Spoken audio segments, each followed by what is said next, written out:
This video is about the white achievement gap. And yes, white people do have an achievement gap with the Asian countries, and also Asian students in the United States. The globalization of the middle class, if you want to be middle class in one country versus another country, you have to have the same cognitive abilities. That is IQ.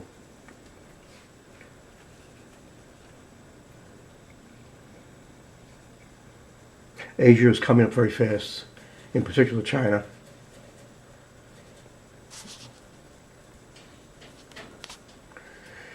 China in the past 4 years shoveled more concrete than the United States did in the past 50 years.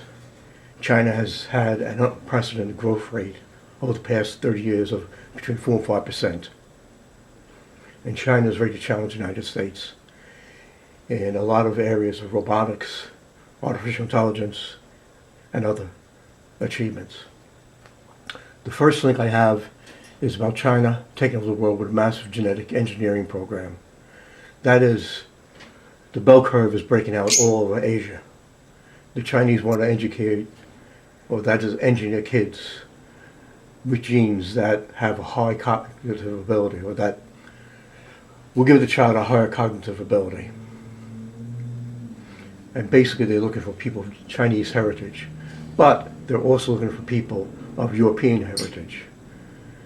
So that's something that people of color in the United States should think about. The second link is Hindu Indians. Indians also want to engineer genius babies. Not only that, they want to engineer genius babies with fairer skin. Fairer skin is appreciated in a lot of countries. It's not just a European invention. The final link there is an article from The Atlantic. And what this article says, does it really matter where you go to college? Actually, they found the biggest determinant of how successful you're going to be is your SAT score. Your SAT score is 88% correlated with IQ. The ACT score is about 77% correlated with IQ.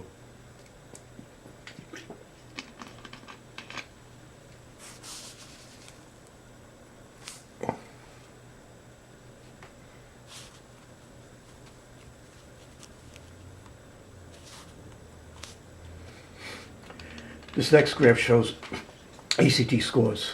The highest ACT scores are Asians, the lowest are African Americans. And you see right below the green line indicating Asian scores is scores of white people. And that's only about a 6% gap. But it's not only the gap that makes a difference in how well people do, it's also behavioral. Asians all have less pathology than white people. They commit fewer crimes. They stay in marriages longer. And their children are 1/3 as likely to be disciplined in school.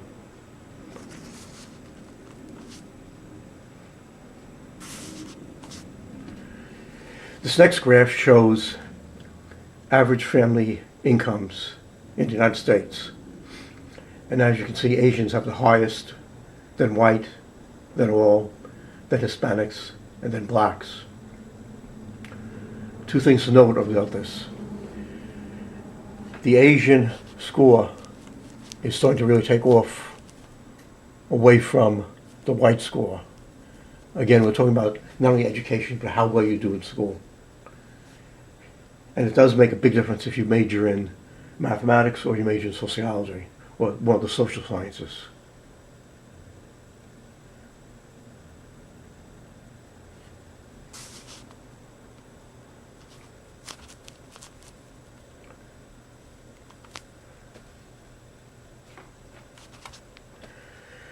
This next graph shows the ACT scores alongside the average family income scores.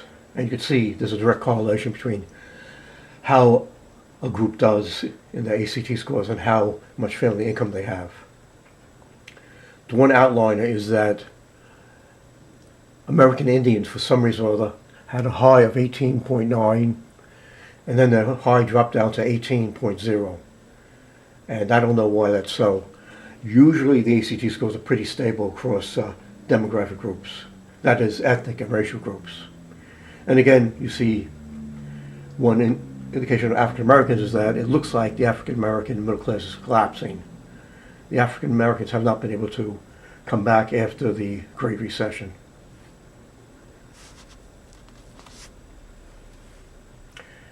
This next slide shows a comparison of white and non-white household medium incomes, or medium net worth, that is.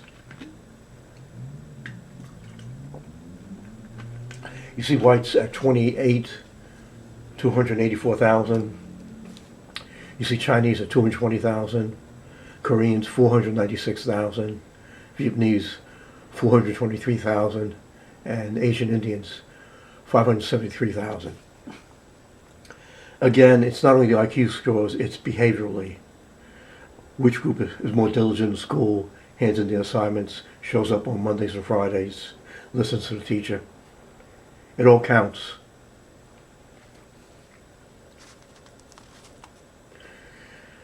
This next graph shows the ethnic and racial demographics of Stuyvesant High School. Stuyvesant High School in New York City is one of the premier high schools that has had a number of Nobel Prize winners. It is a very competitive high school.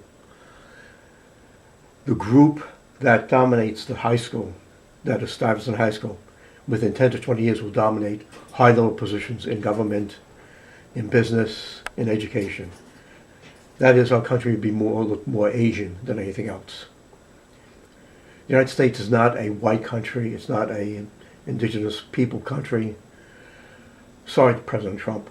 It is really an immigrant country.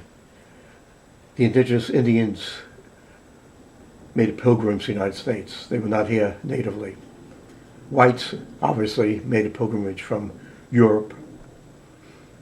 Asians, again, made a pilgrimage from Asia. And so Asians will be the dominant group and the dominant middle class group in the United States within 10 to 20 years. This also mirrors what will look like all competitive high schools across the United States.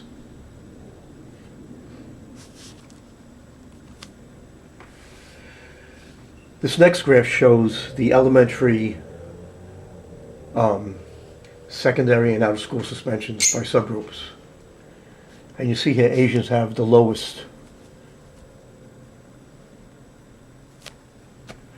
out-of-school suspensions. And again, this counts in business. They show up on Mondays and Fridays. They don't fight with their supervisor. They work very hard, very diligent, and also IQ. If you see the next group that is closest to them is whites. True story. A businessman went to Taiwan because they just opened up a new factory in Taiwan, his company. And he was touring the factory and the whistle blew. It was the end of the shift. And he found some girls there training another girl so she could be more proficient at her job. And this was after hours. When people compete like that, it's very hard for Europeans to compete. I mean, you have a super competitor. Also, Confucianism, I think, is a big indicator of how well people do. And the Eastern religions.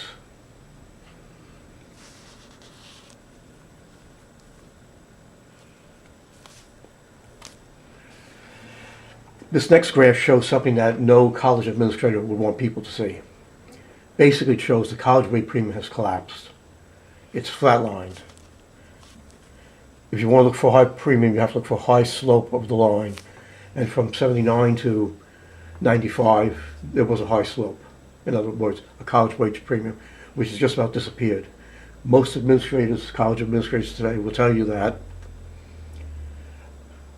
in retrospect, college was a good choice. Well, what they mean by retrospect, in the past.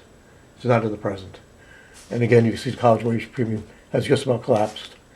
And I think it's going to flatline from here on out, meaning people who go to college may not have any advantage in the work field.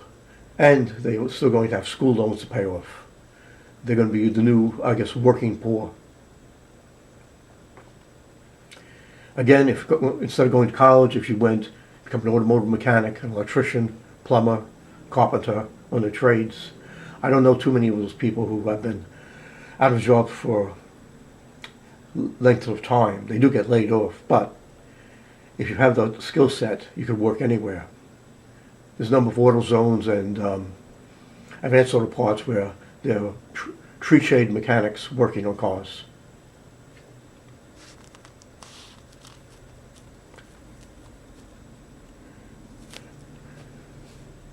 Okay, thank you very much. I will do some more talks on the collapse of the education system in the United States. Again, thank you.